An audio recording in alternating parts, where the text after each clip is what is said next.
धनबाद में अवैध कोयले का कारोबार अपने चरम पर है, विशेषकर बाघमारा अनुमंडल में। अवैध कोयला कारोबारियों में लाखों लोगों की जिंदगी को खतरे में डालने का काम किया है। अवैध कोयला कारोबार पर लगाम लगाने के उद्देश्य से जिला खनन टास्क फोर्स की बैठक में 15 सितंबर से 25 सितंबर तक स्पेशल ड्राइव के तहत छापेमारी की बात कही गई थी। इसे लेकर पुलिस छापेमारी कर रही है। अवैध कोयला की जब्ती से लेकर FIR भी दर्ज किए जा रहे, कुछ को जेल भी भेजने का काम पुलिस ने किया है। ये सब को देखकर लगता है कि खनन टास्क फोर्स पूरी गंभीरता से कोयला के अवैध कारोबार पर लगाम लगाने की दिशा में काम कर रही है। लेकिन वहीं दूसरी तस्वीर कतरास थाना एवं रामकनाली थाना क्षेत्र में देखकर लगता है कि स्पेशल टास्क फोर्स का स्पेशल ड्राइव केवल खाना पूर्ति है। कतरास थाना क्षेत्र के आकाश किनारी बस्ती में भयंकर आवाज के साथ मंगलवार को भूधसान की घटना घटी। वहां के खेल ग्राउंड में भूधसान हुआ। जहां यह घटना घटी उसके अगल बगल घनी आबादी रह रही है, जिससे लोगों में घटना को लेकर दहशत का माहौल है। भूधसान स्थल से महज 10 से 15 मीटर दूरी में कई अवैध मुहाने हैं। स्थानीय भी कह रहे हैं कि अवैध कोयला खनन के कारण भूधसान की घटना घटी है। वहीं अवैध मुहाने के ठीक बगल में हजारों बोरों में कोयला भरकर रखा हुआ है। कई मुहाने सहित सीढ़ियां दिख रही है, लेकिन पुलिस को यह नहीं दिखाई दे रही है। 27 अगस्त को कतरास थाना क्षेत्र के छाताबाद दधैया में गैस रिसाव की घटना हुई थी। यहाँ भी लोगों ने बताया कि अवैध कोयला खनन के कारण गैस रिसाव हो रहा है। समाजसेवी विजय झा अवैध कोयला कटाई कारोबार को लेकर वरीय पुलिस, CSF, DIG, IG सभी को पत्र लिखकर आशंका जताई थी कि कोयले की अवैध कटाई से जमीन धंसेगी, लेकिन कोई कार्रवाई नहीं की गई। बुधवार को समाजसेवी आकाश किनारी भूधसान स्थल का दौरा की। वहीं कुछ स्थानीय खुलकर अवैध कोयला कारोबार के बारे में डर से बताने से पीछे हट रहे हैं। हालांकि घटना के बाद दहशत में है, यह जरूर बताएं। वहीं डॉक्टर अनिल कुमार ने कहा कि अवैध कोयला का कारोबार BCCL प्रबंधन पुलिस की मिलीभगत से चल रही है। कतरास पुलिस जानबूझकर कोई कार्रवाई नहीं करती है। वह चाहते हैं कि उन्हें किसी सुरक्षित स्थान पर बसा दे। विजय झा ने कहा कि 6 महीने पहले आशंका जता चुके थे कि अवैध कोयला कटाई के कारण जमीन धंस सकती है, जो मंगलवार को देखने को मिला। कुछ दिन पहले गैस रिसाव की घटना छाताबाद दधैया में हो चुकी है। सिस्टम के सभी लोगों की मिलीभगत से यह अवैध कोयला कारोबार संचालित हो रहा है। लाखों लोगों की जिंदगी खतरे में। PIL दायर किए हैं। जब कोर्ट में सुनवाई होगी तो सभी पर कार्रवाई जरूर होगी। सिस्टम से कोई उम्मीद नहीं दिख रही है। देखा ही नहीं था, हमको मालूम रात में हुआ। क्या पता क्या चला? कुछ पता बड़ा के धसान हुआ है। धसान हुआ बस इतने हम जानते हैं। मॉर्निंग में जब लैट्रिन करने के आते हैं तो भराई हो रहा है। भराई हो गया है। BCCL वाला आया था। अब क्या आया वो हम नहीं जानते। तो डर लग रहा है? डर क्यों नहीं लगेगा सर? यहाँ से कितना दूर आपका घर? बीच में है। कितना? लगभग 100 मीटर 200 मीटर? हाँ यही लगभग। तो यहाँ आप धंस रहा तो डर तो होगा आपका घर भी धंस जाए कहीं। किसी को धंस सकता है। अच्छा, कहाँ ऐसा हो रहा है? क्यों का हम कैसे बता दें सर? इसके बारे में हम कुछ नहीं बता सकते। भूधसान की घटना तो कारण क्या है? और यहाँ पर कई मुहाने भी खुले हुए दिख रहे हैं, माइंस भी है। कारण देखिए आपसे छुपा हुआ नहीं है, ये तमाम लोगों से छुपा हुआ नहीं, ना प्रशासन से छुपा हुआ है, ना प्रबंधक से छुपा हुआ। सभी लोग जान रहे हैं कारण भूधसान का क्या है। कल एजेंट साहब ने आया, घटनास्थल पर दौरा किए हैं। उन्होंने स्वीकार किया कि अवैध जो थी पिलर था उसको कटाई होने से ये भूधसान हुआ। अगर पिलर की कटाई नहीं होता तो भूधसान नहीं होता। डर क्यों नहीं लगेगा? खास करके तो हम तो डर रहे हैं, क्योंकि हम 15 फीट की दूरी पर हैं। हमने एजेंट साहब से बोला था, हमने प्रशासन से मांग किया, एजेंट साहब से मांग किया कि हमको तत्काल जो है अविलंब यहाँ से स्थानांतरित किया जाए। हमको 10 बजे बुलाया गया था कोलियरी में ऑफिस में, एजेंट साहब मिले नहीं। न धड़ो यहाँ कई मुहाने भी खुले हुए हैं, बोरे में कोयले रखे हुए। कभी रोकने का प्रयास किए हैं? हम क्यों रोक? हमको हमारा पावर है रोकने का। अच्छा, रोकेंगे तो क्या होगा? प्रशासन खुला हम चुनौती उसको दे रहा हूँ, अंतन दे रहा। क्या तुम मतलब पुलिस की मिलीभगत से हो रहा है? सब प्रशासन की मिलीभगत से हो रहा है।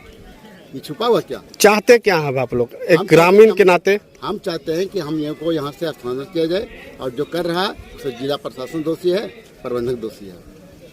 कल की जो आकाश किनारी बस्ती की घटना है, यह एक तरह से अलार्मिंग है, अलर्ट है। और अगर हम अब भी नहीं चेते तो बहुत बड़ी घटना का ये आमंत्रण है।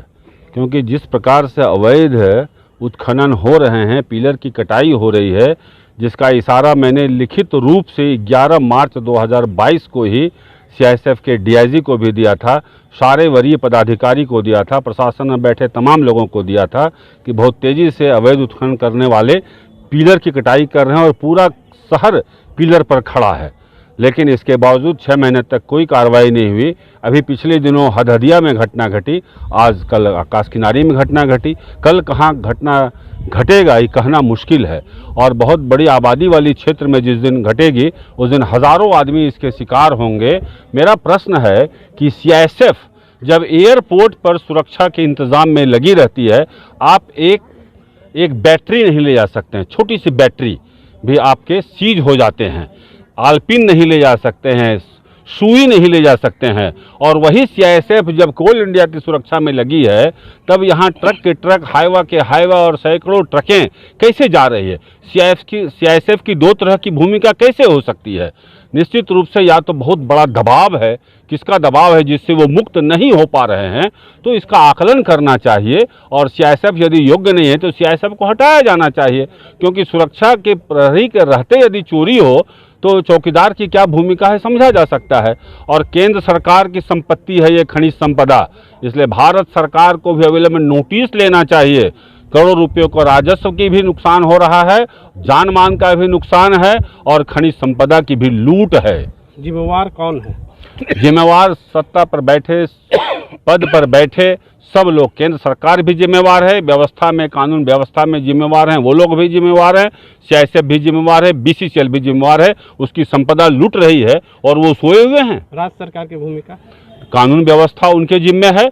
अगर ऐसे लोग कंट्रोल नहीं होते हैं तो तड़ी पार करें, चिन्हित करें और सब पर इन लोगों को तड़ी पार करने का नोटिस जारी करें। 3 साल 2 साल के लिए तड़ी पार करें अपने आप। जब व्हाइट कॉलर वाले जब तड़ी पार होने लगेंगे, जो करोड़ों अरबों रुपये लूट करके कमा रहे हैं, मजदूर मर रहा है, आम आदमी मर रहा है, आम आदमी शिकार होंगे। कुछ लोग जरूर करोड़पति अरबपति हो जाएंगे, लेकिन ऐसे लोग जब तड़ी पार होने लगेंगे तब ये काम रुक जाएगा। जब पीलर पर शहर खड़ा है, 100 वर्ष का इतिहास है यहाँ पर कोयल कटिंग का। नेशनलाइजेशन के बाद भी कोयला कटिंग हुआ है, नेशनलाइजेशन के पूर्व भी कटिंग हुआ है, लेकिन डीजीएमएस के देख रेख में कटिंग होता था।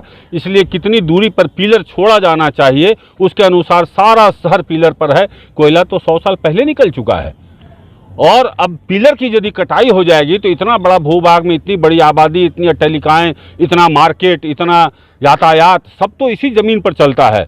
कब कौन कहाँ शिकार होगा। जब कोई छोटे पदाधिकारी गलत काम करते हैं या अपनी ड्यूटी को नहीं निभाते हैं तो वरीयों को लिखा जाता है। जब आप वरीयों को लिख रहे हैं, कोई कार्रवाई नहीं हो रही, ना खनिज संपदा को लूटने से रोका जा रहा है, ना वैसे लोगों पे कार्रवाई, फिर आप कहाँ जाएंगे। ये चिंताजनक स्थिति है। मैंने फरवरी 22 को इन सारी बातों को लेकर PIL भी रांची उच्च न्यायालय में दायर किया है। उसके बाद तो ये असर हुआ कि मुख्यमंत्री का बयान आया, रोक लगा, फिर चालू हुआ, फिर 15 से रोक लगा, लेकिन अस्थायी रोक यदि नहीं लगेगा। मैंने PIL में ही सारी बातों का जिक्र फरवरी 2022 में किया है, जो रांची हाई कोर्ट में पेंडिंग है। और आज नहीं कल जब उसका अंतिम निर्णय आएगा उच्च न्यायालय का तो कितने लोग नपेंगे ये कहना मुश्किल है। तो मतलब तो ये हुआ कि सिस्टम में चाहे सेंट्रल गवर्नमेंट के पदाधिकारी हो, स्टेट गवर्नमेंट के पुलिस प्रशासनिक पदाधिकारी हो या सीआईएसएफ हो, सभी जिम्मेवार हैं, सभी की निश्चित रूप से हर आदमी आज इस सच्चाई को जानता है। जो आप कह रहे हैं, हर आदमी इस सच्चाई से वाकिफ है कि जिम्मेवार पदों पर बैठे जिम्मेवार लोग अपने कर्तव्य के प्रति लापरवाही बरत रहे हैं और आम आदमी के जान माल से खेलने के वो जिम्मेवार होने चाहिए। पिछले दिनों उपायुक्त महोदय की अध्यक्षता में एक बैठक हुई, उसमें निर्णय हुआ कि ड्रोन से निगरानी की जाएगी। ये बहुत सही निर्णय था, लेकिन वो इंतज़ार है हमें उस दिन का जब वास्तव में ड्रोन से निगरानी होगी, तब जहाँ जो कोयला रखे हुए हैं भर के, वह ड्रोन जरूर उसको कैप्चर करेगा। तब वो चीज़ अविलंब उस निर्णय को अमल में लाया जाए जो प्रशासन ने निर्णय लिया।